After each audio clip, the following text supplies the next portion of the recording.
We live together, and he wants to support me in some way. Despite these concerns, I have been trying to maintain a peaceful atmosphere in our family. Recently, we discussed the possibility of getting a divorce. Samuel seemed satisfied with the idea and took a deep breath while I thought about how to respond. Our son, who had been waiting in the background, stepped forward and spoke up. He wanted to inform his dad that the person he was pointing at was his father's mistress. Our son's words surprised me, and I couldn't help but smile. My name is Amelia, and I turned 42 this year. I work as a freelance illustrator. I have been married for 15 years, and we have a son who is in the 8th grade. Since we got married, Samuel has frequently changed jobs, never staying in one for long. We mostly rely on my income to support our son. I have worked hard to make ends meet while taking care of him, managing household chores, and balancing my job. Initially, working as a freelancer was challenging, but now I have a stable income and consistent work, thanks to referrals from previous clients. Currently, I am responsible for illustrating educational magazines and brochures. Now that our son, Carter, has grown up and doesn't require as much attention, I not only work from home, but also go out for work a few times a week. The three of us live together in harmony. However, something has been bothering me. Samuel doesn't seem motivated to find a new job despite my steady earnings. He appears aimless, and I worry if it's okay for him to live like this at 44. Although he has more free time due to his sporadic work, he doesn't contribute much to household chores or raising our child. This has been the case since we got married, and I have given up trying to change it. It frustrates me that he isn't interested in our son, especially during these challenging teenage years. Carter may not be very talkative or close, but there are moments when he helps with chores when I'm not looking. Perhaps he has seen me juggling work and household responsibilities, and he wants to support me in his own way. He was little, so he's the kind of boy who willingly offers to help. Carter has grown up so much, but Samuel, on the other hand, doesn't seem to have matured at all. Lately, Samuel has been coming home late more often, and I can't help but hold onto some unease and frustration. It's only natural to be suspicious. Even on days when I don't think he's scheduled to work, he claims he has to go for work-related reasons, but I can't imagine he's secretly job hunting without telling us. There are other things he does that make me suspicious. For the past few months, Samuel hasn't been taking care of Carter much, but he has suddenly become interested in picking him up and dropping him off at his basketball club. Even though Carter is just in 8th grade, due to the dangers of the world today, our household rule is always to drop off and pick up. I've always been the one to fit this into my work schedule, but lately, for some reason, Samuel started offering to do it. I appreciate the help with the pickups and drop-offs, but something felt off. By chance, I happened to realize the nature of my suspicion when I took a different route home after shopping. I passed by the place where Carter goes for basketball, and there, in front of the building, I saw Samuel, who wasn't supposed to be there. He had said he would be late tonight because of work out of town. Yet, Samuel was happily chatting with a woman who appeared to be one of the staff members from the basketball facility. As I stared at the two of them, the woman noticed me and tilted her head, calling out, "Excuse me, are you Carter's mom?" I confirmed that I was slightly awkwardly, and she thanked me, mentioning that my son has always been in my care. I nodded in response, feeling a mix of awkwardness and suspicion towards the woman who was talking in a cutesy manner. Although I had seen her a few times during drop-offs and pickups, I didn't remember all the faces of the staff. Ignoring my husband, who looked rigid and tense, I engaged in small talk with her. The woman introduced herself as Hannah, but I found it unusual that she didn't mention her role or responsibility in relation to my child. In these situations, it's customary to provide more information, such as mentioning her position or connection to the facility. Observing my puzzled expression, my husband seemed to hurry to end their conversation. On the way home, we didn't speak, and it felt like he was purposely avoiding me. Even though he appeared to enjoy talking to Hannah so much, he walked beside me, deliberately looking down and avoiding eye contact. I could sense that something was off. His recent late returns and eagerness to handle the drop-offs and pickups, combined with his strange behavior after being spotted, made me believe that Hannah had something to do with it. Could he be having an affair with that slightly younger woman? Somewhere in my heart, I knew I had sensed a change ever since he started taking over the drop-offs and pickups. He had become noticeably distant from me. That day, when our son returned from the basketball club, I casually inquired about his father's behavior. However, the only response I got from him was a curt, "I don't know." It seemed my son was pretty annoyed by his dad's insistence on driving him to and from the facility every day, chasing after our reluctant son and forcing him to comply. I had been casting suspicious glances at my husband for some time, and soon enough, those suspicions were going to be proven right. As I was just passing by the living room, I thought I'd drop in. "Carter, how are you feeling?" I said. "Thank you for coming all this way, Hannah," my husband responded.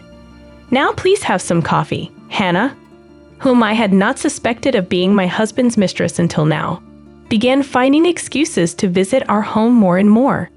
She would mention our son occasionally, but it was clear that was just a pretext.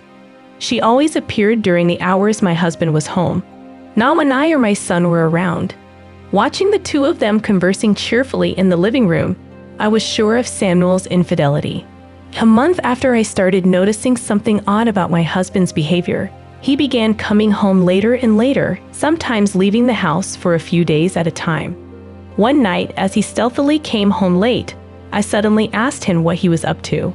His body, which had sunk into the sofa, quivered, and I jokingly said, "At least spare me the cheating," trying to laugh it off. But Samuel suddenly stood up and glared at me. "Please focus on your work. I will take care of Carter, so there's no need for you to intrude unnecessarily, whether it's about how I asked or anything else." He seemed annoyed and left the living room with a sigh. I was furious to be told as if he was doing everything when he had left all the housework and Carter to me. "Mom, what's wrong?" Carter, who had been observing our small arguments, spoke up unusually. "It's nothing." "What about you, Carter? Why are you awake at this hour?" Carter came out of his room, stared at me intently, and hesitantly began to speak. He told me about a female staff member whom he suspected to be my father's mistress. According to Carter, Hannah would cling to him a lot at the facility. Carter found it extremely annoying and would ignore her, but he was frustrated that she would come to our house. I disliked it as well, so it was clear that my son would be annoyed by someone from his basketball club intruding into our home. I felt relieved to know that I wasn't the only one who disliked it. However, the problem was far from resolved. When I returned home from a meeting with a client, I could hear joyful conversation coming from the living room. It was the voices of Samuel and Hannah. Carter was probably in his room since he didn't join the conversation. When I entered the living room, both of them turned their eyes toward me. Samuel, as usual, looked uncomfortable, but Hannah greeted me with a confident smile. Upon my return, Hannah greeted me with a smug grin, addressing me as Carter's mom. She explained that she had run into Samuel, who had invited her inside. However, I couldn't shake off the unease I felt as I noticed Hannah addressing my husband by his name, a familiarity that didn't sit well with me. Trying to mask my discomfort, I sarcastically commented on how frequently we seemed to meet. Hannah responded with a self-satisfied expression, stating that it was part of her job. Her words rubbed me the wrong way, and I had an urge to confront her for her audacity in making herself at home. She proceeded to criticize the cleanliness of our house, saying it had a cozy, homely feel that lacked thorough cleaning. Her comment had a sly undertone, and I felt the urge to defend myself. Apologizing for the messy state of the house, I mentioned that I struggled with housework and wished my husband would contribute more since he was always at home. Instead of supporting me, my husband seemed to side with Hannah, chuckling along. His response stung, as I had hoped for his understanding and cooperation. Feeling humiliated and unable to bear the tension any longer, I hastily left the living room and retreated to the bedroom, still holding onto my belongings. I was overwhelmed with frustration, sadness, and embarrassment. I couldn't shake off the fear that Hannah might eventually replace me in the family. If it weren't for her connection to my son's basketball team, I might have snapped back at her, but I worried about the consequences it would have for my son. Even after that incident, my husband and Hannah continued their outings, openly displaying their relationship in front of me, rendering me speechless. I would hear from others that they often met under the pretext of discussing my son's education. Determined to gather evidence during my husband's absences, I searched for proof of his infidelity. To my dismay, I found numerous receipts in his coat pocket, evidence of his visits to motels, fancy restaurants, and purchases of high-end watches and jewelry. It hurt deeply to realize that he had been spending money on his mistress while claiming we couldn't afford gifts for special occasions or outings together. Despite the pain and betrayal I felt, I managed to maintain my composure and continued gathering evidence of my husband's affairs. The idea of divorce crossed my mind, but I resolved to hold on until Carter graduated from high school. However, I made a firm commitment to gather as much evidence as possible, ensuring that if the time came, I would be in a favorable position. One question nagged at me: where was my husband getting the money to sustain his extravagant gestures towards his mistress?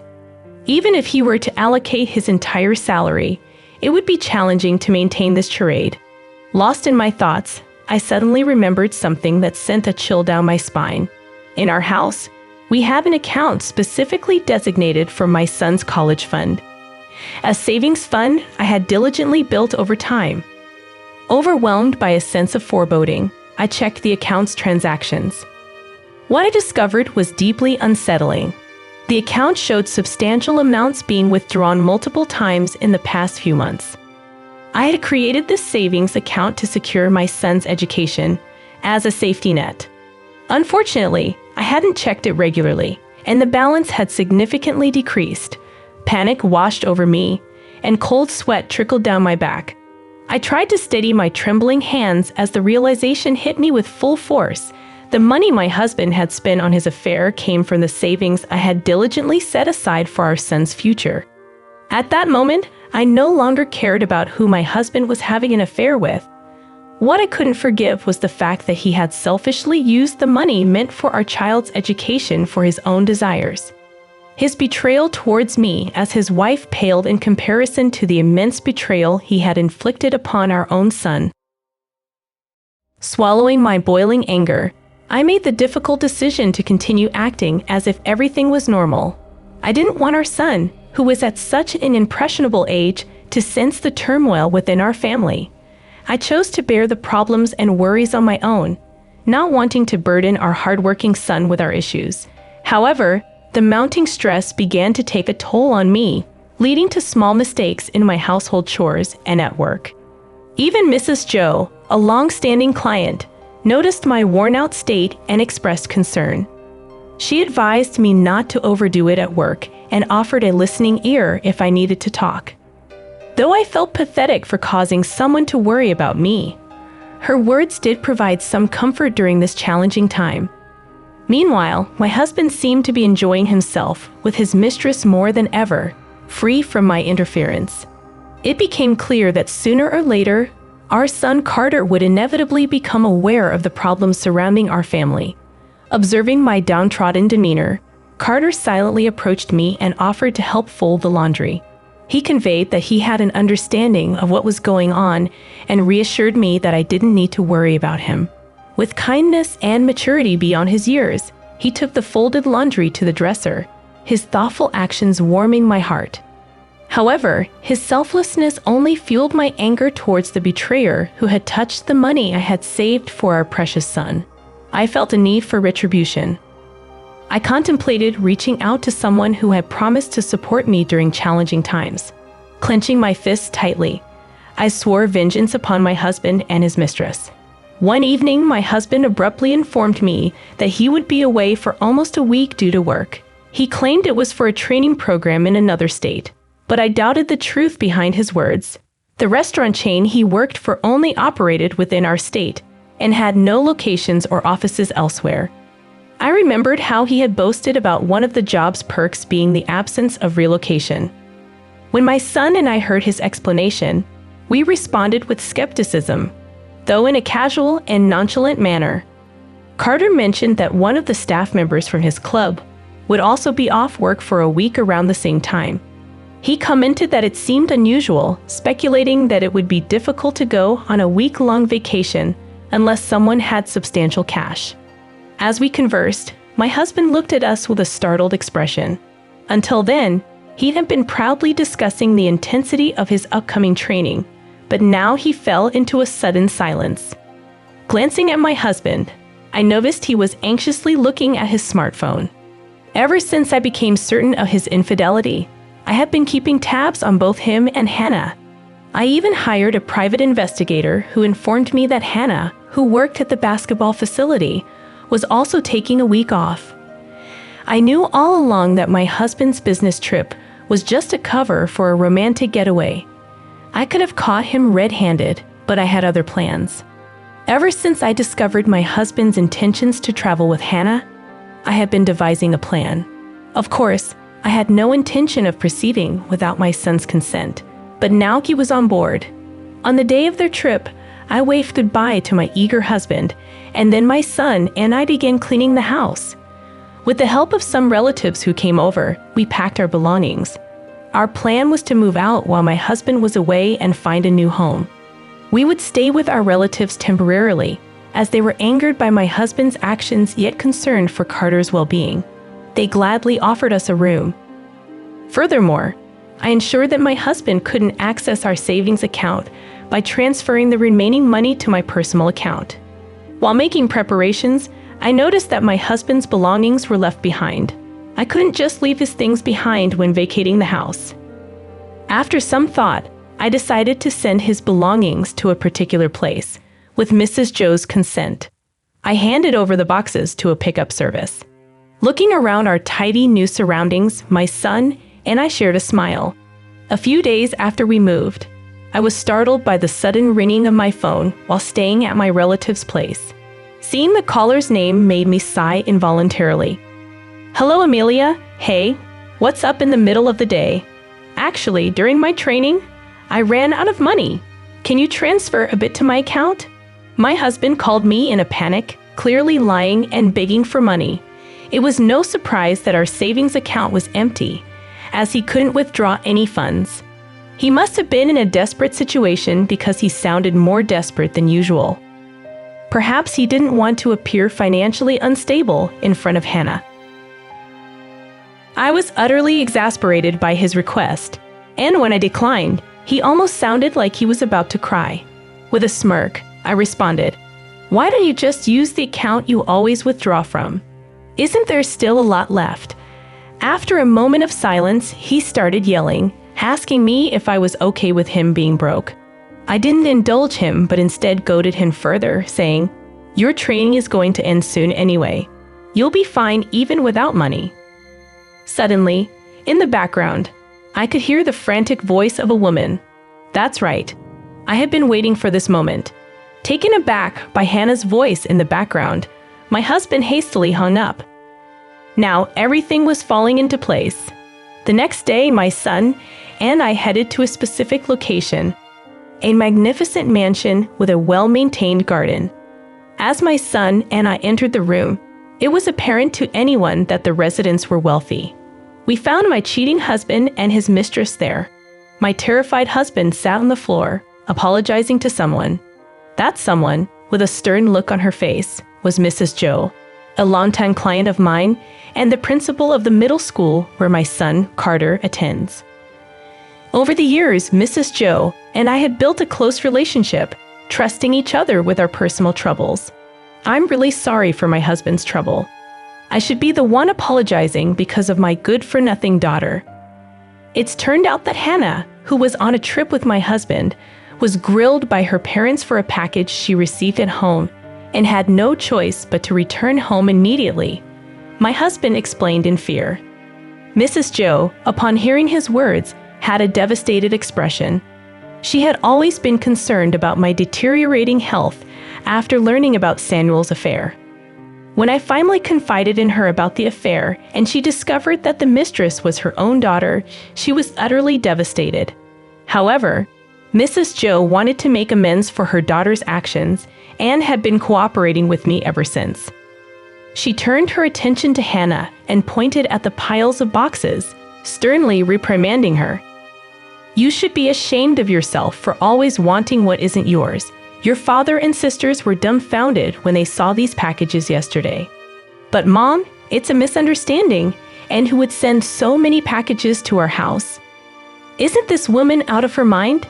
Hannah protested, her voice shaking with tears, trying to force Samuel, who hadn't said anything, to join her. However, I doubted Samuel would come up with any decent excuse.